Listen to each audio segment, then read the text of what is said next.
Hi friends, എല്ലാവർക്കും പുതിയൊരു വീഡിയോയിലേക്ക് സ്വാഗതം.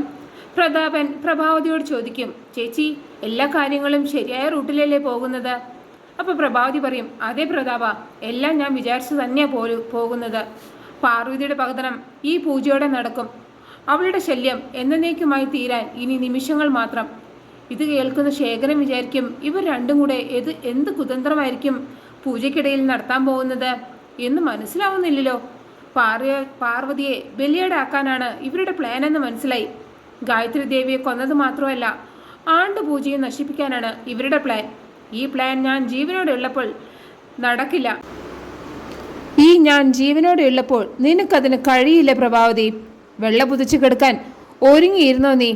അതേസമയം പല്ലവി വിചാരിക്കും, വിപിൻ സാറിനെ ശ്രദ്ധിച്ചില്ലെങ്കിലേ ആ ശൂർപ്പണക ജാസ്മിൻ വിപിൻ സാറിനെ കൊത്തിക്കൊണ്ടു പോകും. അതുകൊണ്ട് എൻ്റെ രണ്ട് കണ്ണും എപ്പോഴും വിപിൻ സാറിൻ്റെ നേരെ ഉണ്ടാകണം എന്നും പറഞ്ഞ് വിപിനെ ഫോണിൽ വിളിക്കുകയാണ് കേട്ടോ. പക്ഷേ വിളിക്കുന്നത് പല്ലവിയാണെന്ന് മനസ്സിലാക്കിയ വിപിൻ ഫോൺ കട്ട് ചെയ്യാണ്. അതേസമയം സുശീല ജാസ്മിനോട് പറയും, പാർവതി ആണ്ടുപൂജ നടത്തി ഗായത്രി ചേച്ചിയുടെ ആത്മാവിനെ വിളിച്ചു വരുത്തിയാൽ നമ്മുടെ ചീട്ട് കീറും. പിന്നെ അവളുടെ നിഗളിപ്പ് 10 ഇരട്ടിയാകും. ഇത് കേൾക്കുമ്പോൾ ജാസ്മിൻ പറയും, അമേരിക്കയിൽ നിന്ന് വന്ന ആൻറ്റിയും ഇങ്ങനെ സംസാരിക്കാൻ തുടങ്ങിയാൽ കുറച്ച് കഷ്ടമാണ്. പാർവതി പറഞ്ഞതൊക്കെ ആൻറ്റിയും വിശ്വസിച്ചു അല്ലേ? അപ്പോൾ സുശീല പറയും, ഈ പൂജ നടക്കണം മോളെ. അവളുടെ വട്ടിനെ എന്തുകൊണ്ട് നമുക്ക് അനുകൂലമായി ഉപയോഗിച്ചുകൂടാ? അവളെ ഈ വീട്ടിൽ നിന്ന് എന്തുകൊണ്ട് ഓടിച്ചുകൂടാ? ചെയ്യുന്നത് ഒരു ദുരന്തമായാൽ ആർക്കാണ് നഷ്ടം? ആ പേര് പറഞ്ഞ് നമുക്ക് അവളെ ഇവിടെ നിന്ന് അടിച്ചോടിക്കാം. സുശീല ഇനി പ്രവർത്തിക്കാൻ പോവുകയാണ് എന്നും പറഞ്ഞ് സുശീല ജാസ്മിനെയും കൊണ്ട് അടുക്കളയ്ക്ക് പോവുകയാണ്. എന്നിട്ട് പൂജയ്ക്ക് വേണ്ടി ഒരുക്കി വെച്ചിരിക്കുന്ന പ്രസാദം ജാസ്മിന് കാണിച്ചു കൊടുക്കാൻ കേട്ടോ. എന്നിട്ട് ഒരു പൊതി കാണിച്ചിട്ട് പറയും, ഇതാണ് ചെന്നി നായകം, ഞാനിത് ഈ പ്രസാദത്തിൽ കലർത്താൻ പോവുകയാണ്.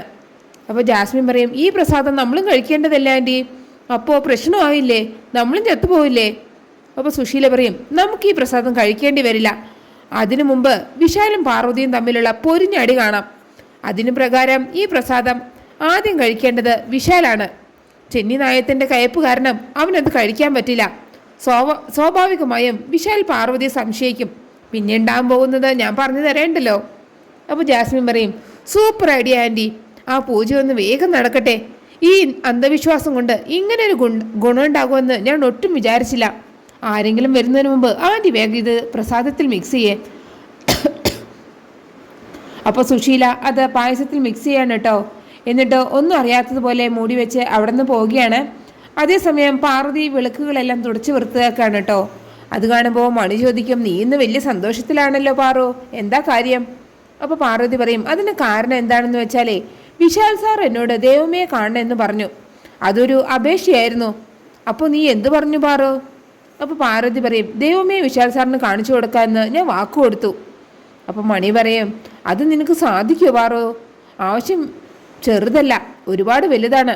പലവട്ടം ആലോചിച്ചിട്ട് ഒരു മറുപടി പറഞ്ഞാൽ മതിയായിരുന്നു. ഇപ്പോൾ പാർവതി പറയും, ഞാൻ വിളിച്ചാൽ ദേവമ്മ വരുമെന്ന് നിനക്കറിയില്ലേ? എല്ലാം അറിഞ്ഞിട്ട് നീ എന്നെ കളിയാക്കിയതാണ് അല്ലേ? അപ്പോൾ മണി പറയും, നീ വിളിച്ചാൽ ദേവമ്മ വരുമെന്ന് എനിക്ക് നന്നായിട്ട് അറിയാം. പക്ഷേ നീ മറ്റൊരാൾക്ക് എങ്ങനെ കാണിച്ചു കൊടുക്കും? നീ വിശാൽ സാറിന് വാക്ക് കൊടുത്തത് മണ്ടത്തരമായി എന്നാണ് എനിക്ക് തോന്നുന്നത്. അപ്പോൾ പാർവതി പറയും, നീ പറഞ്ഞത് ശരിയാണ്, അത് കുറച്ച് കഷ്ടമാണ്. പക്ഷേ ഞാൻ വിശാൽ സാറിന് സത്യം ചെയ്തു കൊടുത്തു പോയില്ലേ? സാറിൻ്റെ സങ്കടം കണ്ടപ്പോൾ ഞാൻ അറിയാതെ വാക്കു കൊടുത്ത് പോയതാണ്. 16 വർഷമായി ദേവമ്മയെ കാണാൻ കൊതിച്ചിരിക്കുകയാണ് വിശാൽ സാറ്. ഞാൻ വഴി സാറിന് ഒരു വട്ടമെങ്കിലും അമ്മയെ ഒന്ന് കാണാൻ സാധിച്ചാൽ ഇതിൽ പരം പുണ്യമുണ്ടോ മണിക്കുട്ടാ? അപ്പോൾ മണി പറയും, നിന്റെ നല്ല മനസ്സ് എനിക്ക് മനസ്സിലാകും, പക്ഷേ ഇത് പ്രാക്ടിക്കൽ ആകൂ എന്നാണ് എൻ്റെ സംശയം. അപ്പോൾ പാർവതി പറയും, നീ എന്നെ തളർത്തല്ല മണിക്കുട്ടാ, ഞാൻ ഈ പൂജ വിശാൽ സാറിന് വേണ്ടി ചെയ്യും. ഞാൻ വിളിച്ചാൽ ദേവമ്മയ്ക്ക് വരാതിരിക്കാനാവില്ല. അപ്പോഴാണ് ജയ അവിടേക്ക് വരുന്നത്. എന്നിട്ട് പറയും, നിങ്ങൾ എന്നെ ശ്രദ്ധിച്ചില്ലെങ്കിലും ഞാൻ നിങ്ങളെല്ലാവരെയും ശ്രദ്ധിക്കുന്നുണ്ട്. അപ്പം മണി ചോദിക്കും, ജാസ്മിനെ കുറിച്ച് ചോദിക്കാനാണോ ഇപ്പം നിങ്ങൾ വന്നത്? അവളിവിടെ 3 നേരം തിന്നു കുടിച്ചു കഴിയുന്നു, ജിതിനാണെങ്കിൽ ജയിലിലും. അപ്പോൾ ജയ പറയും, എനിക്ക് അവരാരെയും കുറിച്ച് ഓർത്തല്ല ടെൻഷൻ, എൻ്റെ ടെൻഷൻ പാർവതിയെക്കുറിച്ച് ഓർക്കുമ്പോഴാണ്.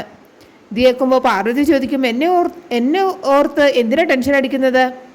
അപ്പോൾ ജയ പറയും, നീ വളരെ സൂക്ഷിക്കണം പാർവതി, നീ ചെയ്യുന്ന നന്മകൾ ആർക്കും ഇഷ്ടമാകുന്നില്ല, അവർ നിന്നെ ശത്രുവായിട്ടാണ് കാണുന്നത്. അപ്പം മണി ചോദിക്കും, ജാസ്മിനെയാണോ നിങ്ങൾ ഉദ്ദേശിച്ചത്?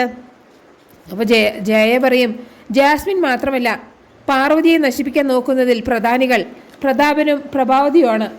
നീ ആണ്ടുപൂജയിൽ ദേവമ്മയുടെ ആത്മാവിനെ വിശാലിനെ കാണിച്ചു കൊടുക്കാൻ ആഗ്രഹിക്കുന്നു. എന്നാൽ അവർ ദേവമ്മയുടെ ആത്മാവിനെ എന്നേക്കുമായിട്ട് ബന്ധനം ചെയ്യാൻ ആഗ്രഹിക്കുന്നു. ഇത് കേൾക്കുമ്പോൾ പാർവതി ഒന്ന് ഞെട്ടാണ് കേട്ടോ. എന്നിട്ട് പാർവതി പറയും, എനിക്കിത് വിശ്വസിക്കാൻ പറ്റുന്നില്ല. പ്രഭാവതി അമ്മയാണല്ലോ പൂജയ്ക്ക് വേണ്ടി എന്നെ സഹായിച്ചത്. എല്ലാവരും എതിർത്തിട്ടും എൻ്റെ പക്ഷത്ത് നിന്ന് സംസാരിച്ചത് പ്രഭാവതി അമ്മയാണ്. അപ്പോൾ ജയ പറയും, അതൊക്കെ അവരുടെ അഭിനയമാണ്. നിന്റെ ഒപ്പം നിന്ന് നിന്നെ ചതിക്കാനാണ് അവരുടെ പ്ലാൻ. ദേവമ്മ നിന്നെ സഹായിക്കുന്ന കാര്യം അവർക്ക് മനസ്സിലായി. അതുകൊണ്ട് ദേവമ്മയെ നീ വഴി വിളിച്ചു വരുത്തി അവരെ ബന്ധിക്കാനാണ് അവരുടെ പ്ലാൻ. അപ്പോൾ പാർവതി ചോദിക്കും, ഇനി എന്ത് ചെയ്യും? വിശാൽ സാറിന് ഞാൻ വാക്ക് കൊടുത്തു പോയി. സാർ അമ്മയെ കാണാൻ കൊതിച്ചിരിക്കുകയാണ്. ജയ എന്നെ ഒന്ന് സഹായിക്കുമോ? അപ്പോൾ ജയ പറയും, എനിക്ക് നിന്നെ സഹായിക്കാൻ കഴിയില്ല. എനിക്ക് അതിന് മാത്രമുള്ള ശക്തിയൊന്നുമില്ല. നീ തന്നെ ഇതിനൊരു പോംവഴി കണ്ടെത്തണം എന്ന് പറഞ്ഞിട്ട് ജയ അവിടുന്ന് പോവുകയാണ് കേട്ടോ.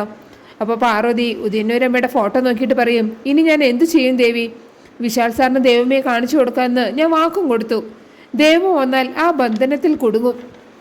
അപ്പോൾ മണി ചോദിക്കും, ഇത്രയും ദ്രോഹം നിന്നോട് ചെയ്ത അവരെ നീ എന്തിനെ വിശ്വസിച്ചത് പാറോ? ഇനി നിനക്ക് മുമ്പിൽ 2 വഴിയേ ഉള്ളൂ. ഒന്ന്, ദേവമ്മയെ വിളിച്ചു വരുത്തി നീ വിശാൽ സാറിനെ കാണിക്കുക, അല്ലെങ്കിൽ ദേവമ്മയെ ബന്ധനത്തിൽ നിന്ന് രക്ഷിക്കുക. ഇതിൽ ഏത് വേണമെന്ന് നിനക്ക് തീരുമാനിക്കാം. അപ്പോൾ പാർവതി പറയും, പാവം വിശാൽ സാറ് വ്രതമെല്ലാം എടുത്ത് അമ്മയെ ഒരു നോക്ക് കാണാൻ കണ്ണിൽ എണ്ണ ഒഴിച്ച് കാത്തിരിക്കുകയാണ്. 16 വർഷങ്ങൾക്ക് ശേഷം അമ്മയെ എന്നൊന്ന് വിളിക്കാൻ കൊതിച്ചിരിക്കുകയാണ് സാറ്. പക്ഷേ എനിക്കതിന് ഇനി കഴിയില്ലല്ലോ മണിക്കുട്ട. അപ്പോൾ മണി പറയും, വിശാൽ സാറിന് ഇന്നല്ലെങ്കിൽ നാളെ നമുക്ക് ദേവമ്മയെ കാണിച്ചു കൊടുക്കാം. പക്ഷേ ദേവമ്മയെ ബന്ധിച്ചു കഴിഞ്ഞാൽ ഈ ജന്മം അതിന് സാധിക്കില്ല. അതുകൊണ്ട് നീ ദേവമ്മയെ വിളിച്ചു വരുത്തരുത് എന്നാണ് എൻ്റെ അഭിപ്രായം. അപ്പോഴാണ് പ്രതാപൻ ആത്മാനന്ദ സ്വാമികളെയും കൂട്ടി വീട്ടിലേക്ക് വരുന്നത്. തിരുമേനിയെ കണ്ടതും പാർവതി ഒന്ന് ഞെട്ടാണ് കേട്ടോ. എന്നിട്ട് പാർവതി മനസ്സിൽ പറയും, ദേവമ്മയുടെ ആത്മാവിനെ ബന്ധിക്കാൻ ശക്തിയുള്ള ആളാണ് ഇത് എന്ന് ഇദ്ദേഹത്തെ കണ്ടാൽ തന്നെ അറിയാം. ഇനി എന്ത് ചെയ്യേണ്ട ഉദയന്നൂരമ്മേ? അപ്പം അച്ഛമ്മ ആ സ്വാമികളോട് ചോദിക്കും, ക്ഷമിക്കണം സ്വാമി, അങ്ങേ ആരാണ് ഇവിടേക്ക് വിളിച്ചത്? എന്തിനാ ക്ഷണിച്ചത്? ദയവ് ചെയ്തൊന്ന് പറഞ്ഞാലും. അപ്പോൾ പ്രഭാവതി പറയും, കുടുംബത്തിൻ്റെ ക്ഷേമത്തിനും ഐശ്വര്യത്തിനും വേണ്ടി ഈ പേര് കേട്ട സ്വാമിജിയെ വിളിച്ചു വരുത്തിയത് ഞാനാണമ്മേ. അപ്പോൾ പാർവതി ജയ പറഞ്ഞതൊക്കെ ഓർക്കുകയാണ് കേട്ടോ. എന്നിട്ട് മനസ്സിൽ പറയും, ദേവമ്മയുടെ ആത്മാവിനെ വരാൻ പോകുന്ന ആപത്തിനെ കുറിച്ച് എനിക്ക് മാത്രമേ അറിയൂ. എന്നിട്ട് പാർവതി വിശാലിന് കൊടുത്ത വാക്കിനെ കുറിച്ച് ഓർക്കുകയാണ്. എന്നിട്ട് പാർവതി ആരോടും പറയാതെ മുകളിലേക്ക് കയറി പോവാണ് കേട്ടോ. അപ്പോൾ വിശാല് സ്വാമിയോട് പറയും, ഇന്ന് എൻ്റെ അമ്മയെ കാണിച്ചു തരാമെന്ന് പാർവതി എന്നോട് പറഞ്ഞിട്ടുണ്ട്. അതിൽ എന്തെങ്കിലും തടസ്സം ഉണ്ടാകുമോ? ഇത് കേട്ട് ചിരിച്ചുകൊണ്ടിരിക്കുന്ന സ്വാമിജിയെ കാണിച്ചുകൊണ്ടാണ് ആ എപ്പിസോഡ് അവസാനിക്കുന്നത്. നിങ്ങൾക്ക് എൻ്റെ റിവ്യൂ ഇഷ്ടമായാൽ മറക്കാതെ എല്ലാവരും ലൈക്കും സബ്സ്ക്രൈബ് തന്ന് എന്നെ ഒന്ന് സപ്പോർട്ട് ചെയ്യണേ പ്ലീസ്.